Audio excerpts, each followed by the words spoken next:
আশীর্বাদের খাবারের আয়োজন মানেই হচ্ছে মজাদার খাবারের সব আয়োজন। আজকে নিয়ে চলে আসলাম প্রিয় ছোট ভাই লাজুকের আশীর্বাদের খাবার দাবারের ভিডিও নিয়ে। প্রথমে দেওয়া হয়েছিল সালাদ, তার সাথে দেওয়া হয়েছিল পোলাও দেওয়ার পর দেওয়া হয়েছিল ফিশ ফ্রাই দিয়ে প্রথমে পোলাও নিয়ে খুব সুন্দর করে খেয়ে নিলাম। ফিশ ফ্রাই দিয়ে খাওয়ার পর দেওয়া হয়েছিল চিংড়ি মাছের মালাইকারিটা খেতে বেশ মজাদারই হয়েছিল।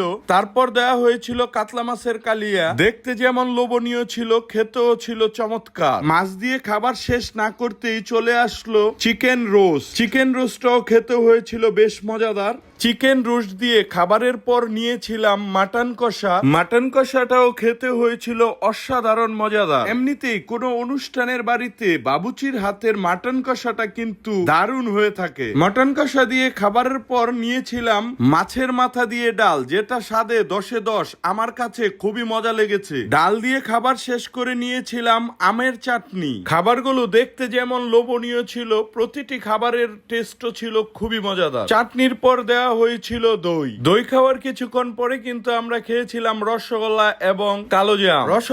এবং কালো জাম খাওয়ার পরে খেয়েছিলাম কফি। আশীর্বাদের সম্পূর্ণ খাবারগুলোই হয়েছিল মজাদার এবং চমৎকার। সবশেষে কিন্তু ব্যবস্থা করা হয়েছিল পান, সুপারি এবং মশলা। আশীর্বাদের খাবারের ভিডিওটা যদি আপনাদের কাছে ভালো লেগে থাকে তাহলে অবশ্যই লাইক এবং শেয়ার করে দেবেন।